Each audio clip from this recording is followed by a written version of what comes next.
Assalamualaikum warahmatullahi wabarakatuh. Kali ini dari kelompok kami akan mempresentasikan tentang etika pengawasan hakim.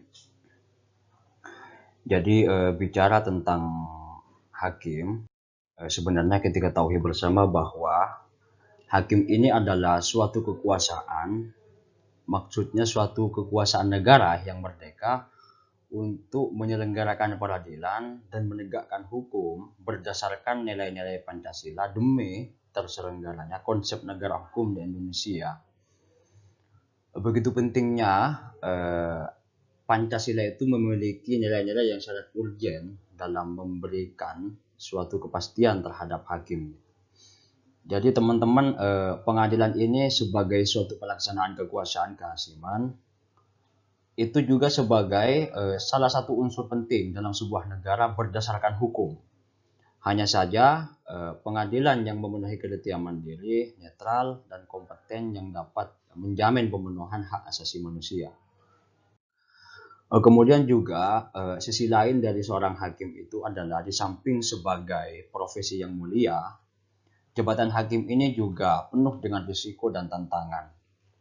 Mulia karena seorang hakim itu memiliki tujuan atau bertujuan menciptakan ketentraman dan perdamaian di dalam masyarakat.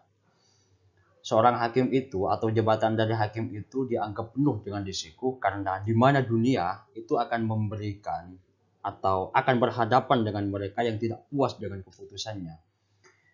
Sedangkan juga di akhirat, seorang hakim itu kalau misalkan dia berbuat salah, dia akan diancam masuk neraka karena tidak sesuai dengan keputusan hukum yang ia berikan gitu. Jadi memang pada dasarnya seorang hakim itu adalah salah satu pemangku kebijakan yang itu bisa dibilang sisi lain juga bisa memberikan dampak positif terhadap diri sendiri, khususnya juga kepada negara. Tapi tak bisa dipungkiri bahwa hakim ini juga di samping sebagai pekerjaan yang mulia, ternyata juga bisa memberikan dampak yang negatif, seperti misalkan ada ancaman dari pihak yang terdakwa maupun didakwa gitu. Karena putusan-putusannya itu masih belum tentu bisa memberikan keputusan yang final atau masih belum bisa memberikan keputusan yang pasti terhadap seseorang gitu. Kemudian bagaimana kalau ketentuan perilaku hakim menurut undang-undang dan kode etik misalkan. Jadi perlu diketahui bersama bahwa hakim itu adalah pejabat yang melaksanakan tugas kehakiman, artinya pejabat peradilan yang diberikan wewenang oleh undang-undang untuk mengadili. Istilahnya pejabat itu membawa konsekuensi yang berat oleh karena kewenangan dan tanggung jawabnya terumuskan dalam rangkaian tugas, kewajiban, sifat, dan sikap tertentu, yaitu penegak hukum dan keadilan. Hakim merupakan pelaku inti yang secara fungsional melaksanakan kekuasaan kehakiman. Jadi hakim ini memang pada dasarnya adalah ada ketentuan-ketentuannya memang di dalam undang-undang yang bisa disebut juga harus memiliki kode etik gitu. Karena itu seorang hakim itu memiliki wewenang untuk memberikan keputusan atau memberikan suatu pengadilan terhadap yang bersangkutan misalnya. Karena itu untuk menjadi hakim itu ya tak sembarangan orang. Kalau misalkan kita agak feedback ke belakang, hakim itu adalah suatu pekerjaan mulia ya, yang saya sampaikan tadi di slide pertama. Dianggap mulia memang karena memiliki kapasitas untuk memberikan suatu keputusan hukum, tapi juga dapat memberikan sesuatu atau keputusan yang itu sifatnya bisa mengancam terhadap dirinya sendiri. Jadi di sini untuk menjadi seorang hakim itu ada beberapa syarat memang yang harus dipenuhi. Pertama, memiliki integritas dan kepribadian yang tidak tercela, adil, negarawan, juga harus menguasai konstitusi dan ketatanegaraan sebagaimana yang sudah diatur dalam pasal 33 Undang-Undang Nomor 48 Tahun 2009 tentang kekuasaan kehakiman. Itu yang pertama. Kemudian yang kedua, bertakwa pada Tuhan Yang Maha Esa, setia pada Pancasila dan Undang-Undang Dasar 1945, berwibawa, jujur, adil, serta juga berkelakuan baik, tidak tercela. Ini diatur dalam pasal 13 ayat 1 Undang-Undang Nomor 50 Tahun 2009 tentang perubahan kedua atas Undang-Undang Nomor 7 Tahun 1989 tentang peradilan agama. Kemudian syarat yang terakhir dari seseorang untuk menjadi hakim adalah memiliki integritas dan kepribadian tidak tercela, jujur, adil, profesional, bertakwa, dan berakhlak mulia. Serta juga di samping itu berpengalaman, dalam hal ini maksudnya berpengalaman yang sangat kompeten di bidang hukum. Kemudian juga wajib menaati kode etik dan pedoman perilaku. Ini sudah termaktub dalam pasal 13B Undang-Undang Indonesia Nomor 49 Tahun 2009 tentang perubahan kedua atas Undang-Undang Nomor 2 Tahun 1986 tentang peradilan umum. Jadi begitu pentingnya memang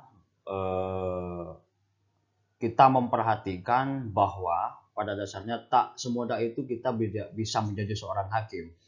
Karena itu 3 syarat ini adalah sebagai suatu persyaratan untuk kita misalkan di suatu hari nanti bisa mencalonkan hakim.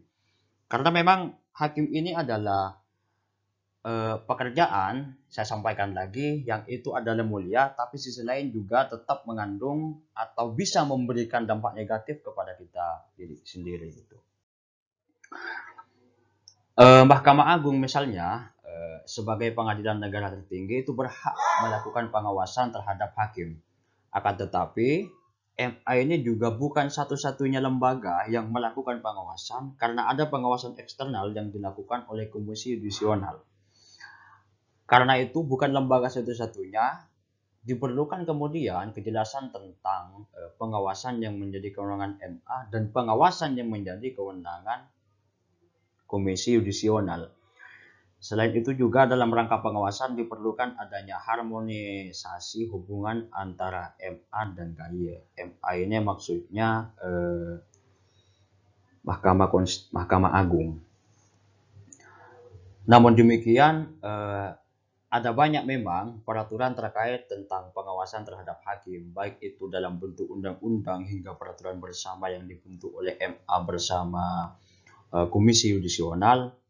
Di samping Mahkamah Agung dan Komisi Yudisial, ada pihak lain juga yang itu bisa turut serta dalam mengawasi perilaku hakim, yaitu Komisi Kehormatan Profesi Hakim yang dibentuk oleh IKHI, yaitu Ikatan Hakim Indonesia. Sementara itu juga bentuk pengawasan hakim terhadap kode etik ini yang pertama adalah ada yang namanya, maksud saya sistem pengawasan hakim ya. Ada namanya sistem pengawasan internal, atau ini meliputi Mahkamah Agung, kemudian Komisi Kehormatan Profesi Hakim. Kemudian juga ada sistem pengawasan eksternal yang itu meliputi Komisi Yudisial. Komisi Yudisial ini muncul sebagai salah satu lembaga yudikatif di Indonesia setelah disebutkan dalam pasal Undang-Undang Dasar 1945 yang itu sudah hasil amandemen. Karena itu keberadaan Komisi Yudisial ini adalah sebagai lembaga negara yang bersifat penunjang terhadap kekuasaan hakim. Berdasarkan Undang-Undang NKRI 1945, Komisi Yudisial ini mempunyai kedudukan sederajat ya dengan lembaga negara lain seperti Presiden, DPR, dan lembaga negara lain. Namun demikian, tak bisa dipungkiri juga bahwa Komisi Yudisial ini bukan merupakan pelaku kekuasaan kehakiman, tapi sebagai kewenangan yang itu berhubungan dengan kekuasaan kehakiman. Ini adalah bagian dari sistem pengawasan hakim. Bahwa sebenarnya pengawasan hakim itu ya apa yang saya sampaikan barusan. Yang pertama ada yang namanya sistem pengawasan secara internal, kemudian yang kedua ada sistem pengawasan secara eksternal gitu. Internal misalkan yaitu meliputi tentang Mahkamah Agung, Komisi Kehormatan Profesi Hukum, dan lain sebagainya. Sementara dari yang kedua yang dimaksud dengan sistem pengawasan eksternal itu adalah yaitu ada sangkut pautnya atau bagian dari komisi yudisional, di mana komisi yudisional ini adalah salah satu lembaga yudikatif di Indonesia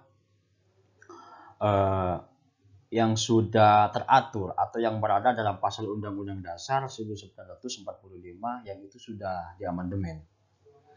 Barangkali itu mungkin dari kelompok saya yang sedikit menjelaskan tentang etika pengawasan hakim. Kurang lebihnya mohon maaf. Assalamualaikum warahmatullahi wabarakatuh.